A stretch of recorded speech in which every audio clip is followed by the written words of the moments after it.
Okay team, we are doing oil change, chain, and we are going to be changing the handlebars. Hopefully, we'll see how well that goes. I have not looked at anything to do with those handlebars yet, other than they worked and people liked them. So I don't know how the install goes. I don't know any measurements. I don't know any of that. I just know that they're for my bike and that people really like them. So I bought them, and they were super cheap compared to all the other ones. So if I can survive the heat and the fucking allergies, you're gonna see me sneeze a lot in this video probably. If I said put it in, I should. I'll edit in all the sneezes just for you. The bike's outside right now, so we're gonna do the chain outside. If you ever done chain before, or you do chain in the garage, pro tip, do it outside the garage because it's a bit fucking messy. And get yourself some cardboard, throw some cardboard under it behind the chain, and use the same piece of cardboard every time. That's what I do. So we'll do chain outside, bring it in, spin it around. We'll do brakes. Don't think the brake pads need to be done. They started squeaking, so maybe we'll find a different issue, or maybe that's just, you know, Brembo pads after you use them for 8,000 miles, maybe they just start to make noise. You know, they're Brembos, they do weird things. So we'll change the pads anyway since I bought them. Change the oil, and we'll get going on the bars. I'll probably do a first ride video separately, just because this video will probably get kind of long. And we'll go for a ride tonight, and so they'll get a good test, and the guys will get to see it, and we'll see what they think. All right, let's go. Okay, try and do this in between all of the people showing up and driving down the road. This is the busiest I've ever seen the street today, apparently. So this is my trusty piece of cardboard. I stick this right back here. I've got the rear wheel off the ground. All right, so what's interesting, and I'll show you guys real quick. A lot of people get confused on why they're cleaning their chain. People think they're lubing your chain. You're not necessarily lubing a chain, not a modern day chain, right? So all of your grease and stuff that helps this chain move and roll around is inside these rollers. It's behind all these different gaskets and stuff. You don't actually need to do anything with those. What you're doing is you're protecting the chain from rust and protecting things from getting inside these rollers and, you know, getting rid of the grease that's in there. Because this chain is a wear item. The chain is, after a certain amount of miles, you're going to replace the chain, and it comes pre-greased and stuff inside these rollers.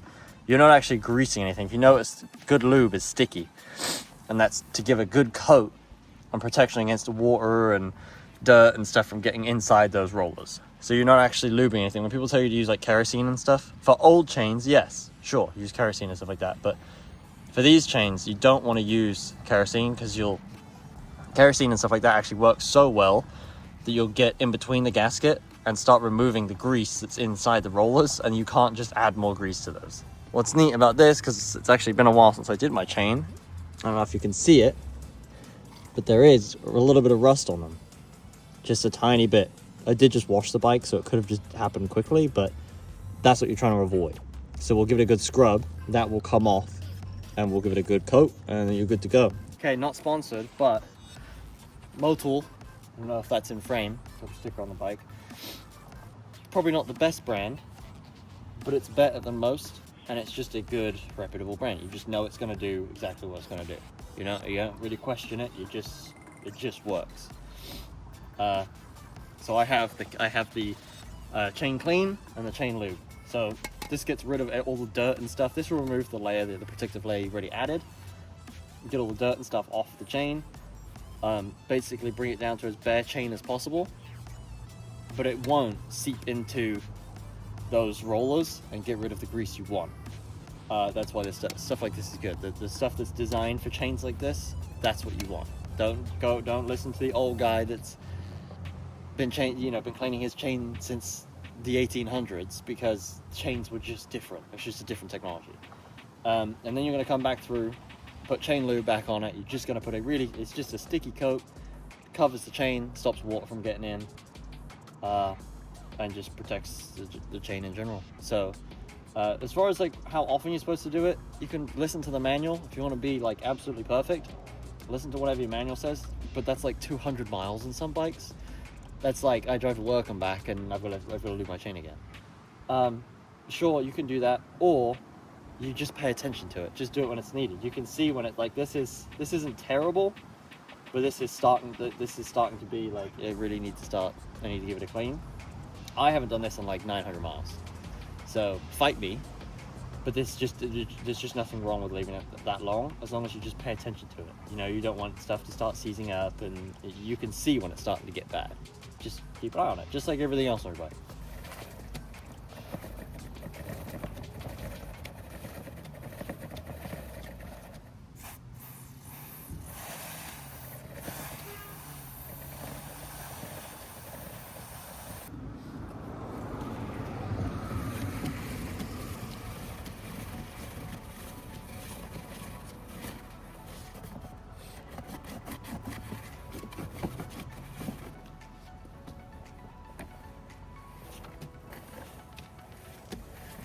All right, so that's about where I like to get it. Could get it a little bit cleaner. Yeah, could be a little bit better, but it's not. That's like plenty good enough. If you're on a race bike or something, then sure, take that bitch off and just start scrubbing away. But that's plenty good enough. No rust. Basically, it looks like a brand new chain, just with a little bit of schmoo on it. And we'll just recover it up, and it should be good to go.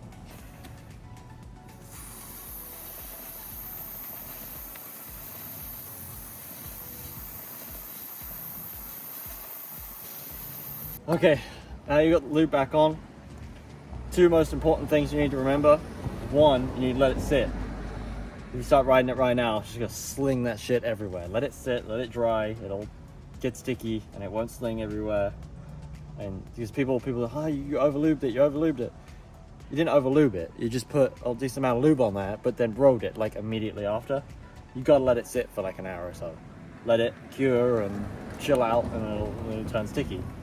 Next pro tip, as you see, I don't know if you can see it on camera, probably can't, but on the exhaust, I've gotten schmoo on it, right? It's kind of difficult to get to. Oh my God, my precious titanium. If you just take a rag and some brake clean, that'll fix all of your problems. Give that a quick wipe down. Brake clean is everyone's best friend. You know, same rule with pegs and stuff. I've got schmoo all over it. Like, it looks like it's never gonna come off, and you'll scrub it with soap. If you just scrub it with brake clean, it comes right off. Don't be that guy that shows up to the meet. You know, goes put their stand down and it's super ugly. It shows how well you look after your bike. WD-40. Good. Give that a wipe, clean it off. Same with your pegs. This is like the tiniest amount.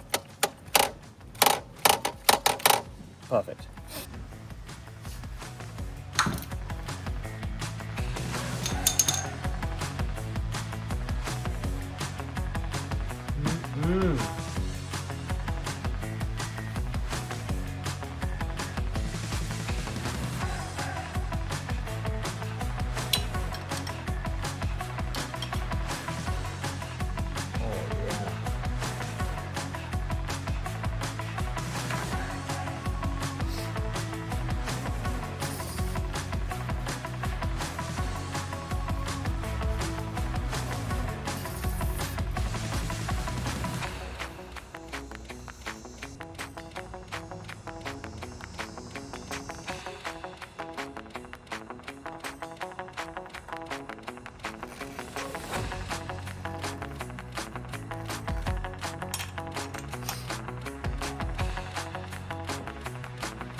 Right.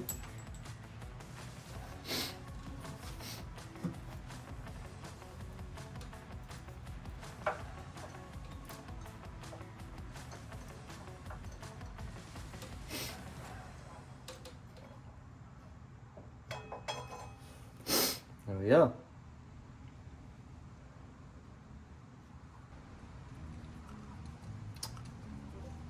I don't think we changed those. I think those stay the same. I think we just leave them because I can't even tell the difference.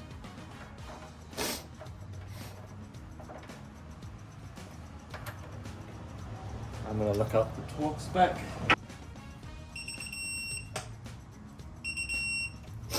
Cool, there we go. No, I'm not gonna take the other caliper off just because I can see in there on the other side. And I can see that they're the same as these. I just hadn't compared. It's a loud car. I just hadn't compared these old ones. Like, do they look any different when you bring them out and put them next to the new ones side by side? And they look exactly the same. So, plenty of meat on these. Coming up on 10,000 miles, so it's pretty dope. Move on to the next thing. All right, people, here we are. This is the, where is it? Let's get the stick out. That. I have no idea how to say that. So you say that however you want to say it. But these are clip-ons for the 2018 Street Triple. So these are all of our goodies. I have no idea how this is going to go. As far as I can tell online, like, there just isn't much about these. I don't think many people have done these at all. So that'll be, but everyone who has done them seems to love them. So we'll see how that goes. There's all kinds of adjustment on these. I'm gonna have to do a little bit more research and just kind of mess with the bars. But the first step, realistically, is to just start taking it apart. So that's what we're gonna get going on. Just gonna start taking stuff off. I can always put it back on if I need to. We'll get the bars off. Start positioning these on there and see, and we'll go from there. But that's the kit. I think this was about $100, a little bit less than $100 with shipping and everything. So not too bad, especially if these actually this goes well and I like it. And $100 well spent. So let's get going. Okay, something tells me this is going to be a little bit of a nightmare. So we'll see.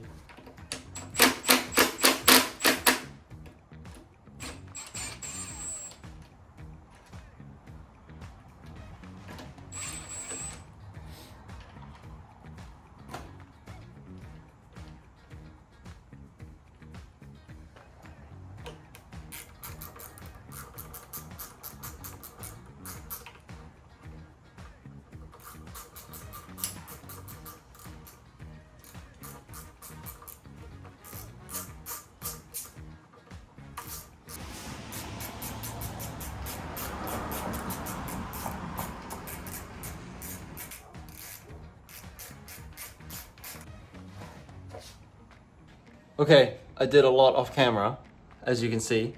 I got a little confused.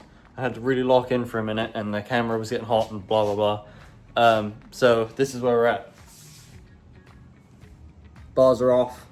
Had some issues with the controls. Turns out I'm gonna have to drill holes. Never had to do that before, so we'll have to do some measuring, probably do that off camera, to be honest, just to save the battery on my phone. And so I can really lock in on that because I've never done it before. So there's still a chance that we just go back to the regular bars, but I'm gonna really try and figure this out today. And yeah, I'll update you in a little bit, but that's where we're at right now.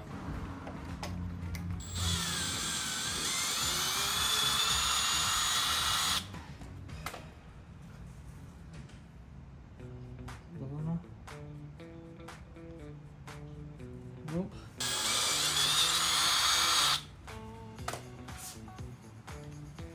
Boom. Perfect. So it's a 10. So fingers crossed.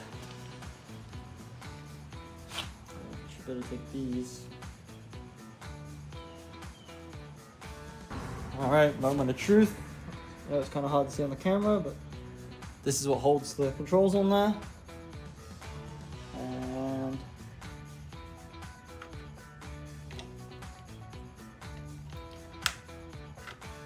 come on. Sorry, I got a little wiggle room on that brake.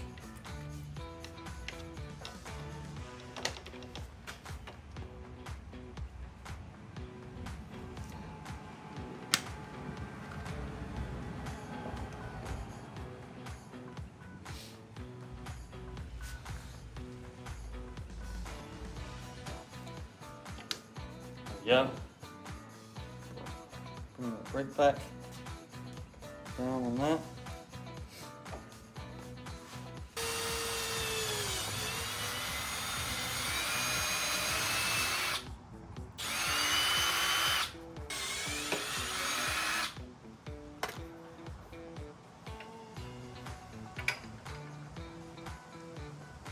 There we go. Here. Put one here. That gets screwed down. That's this. Yeah. Here. There's our throttle.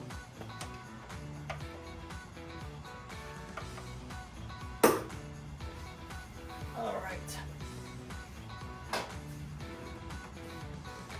Sick. Like really tucked. Holy hell. Like I'm very crouched, but I can get like in here. That's really cool. Assuming all of this is tucked. I'll go over here. It's touching. Ooh, the clutch lever is touching now. Just by a tiny amount.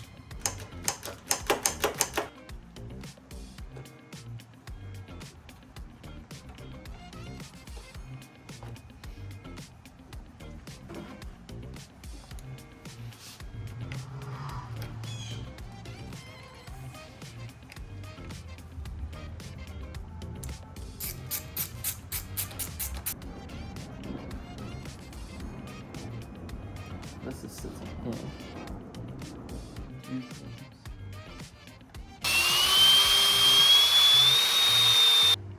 This slides over the top. Boom, Bob's your uncle.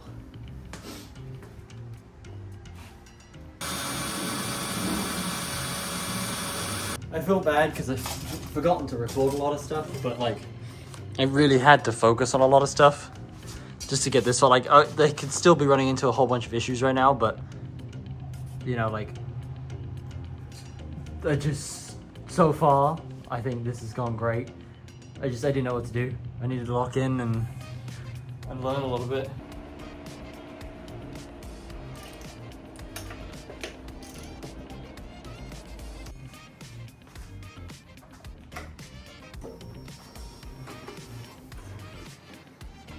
Holy shit.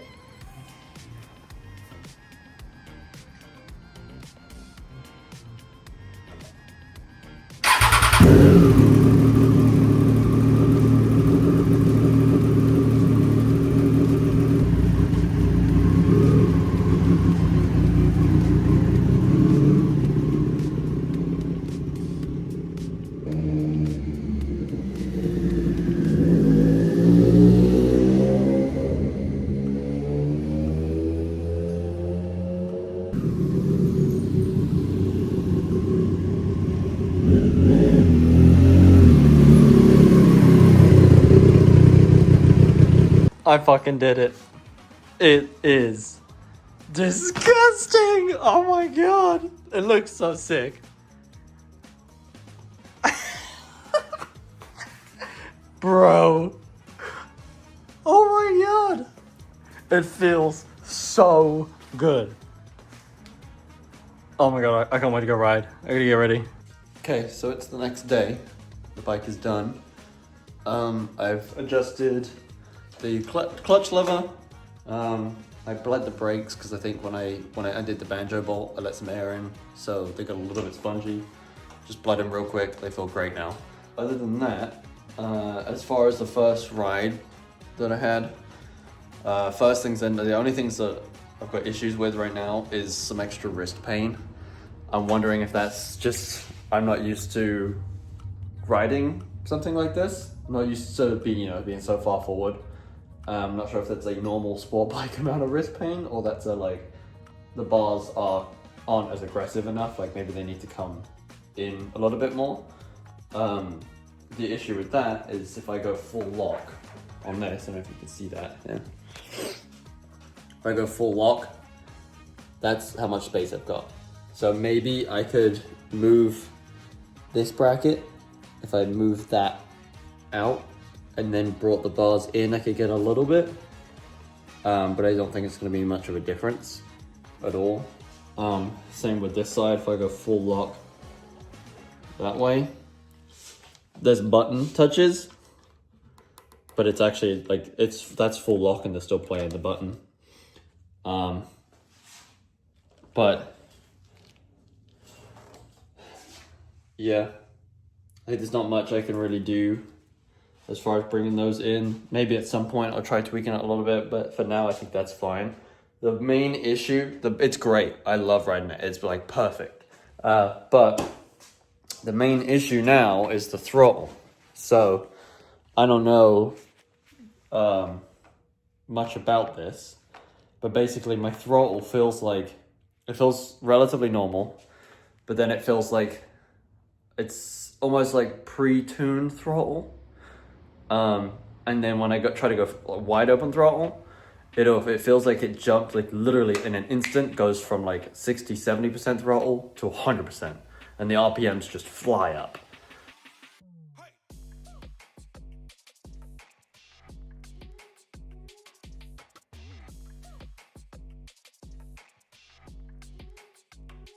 But yeah, so other than that, it's great. Definitely recommend it so far. I'll post some more, obviously some videos of me actually riding it and getting a POV of what the bike looks like and stuff.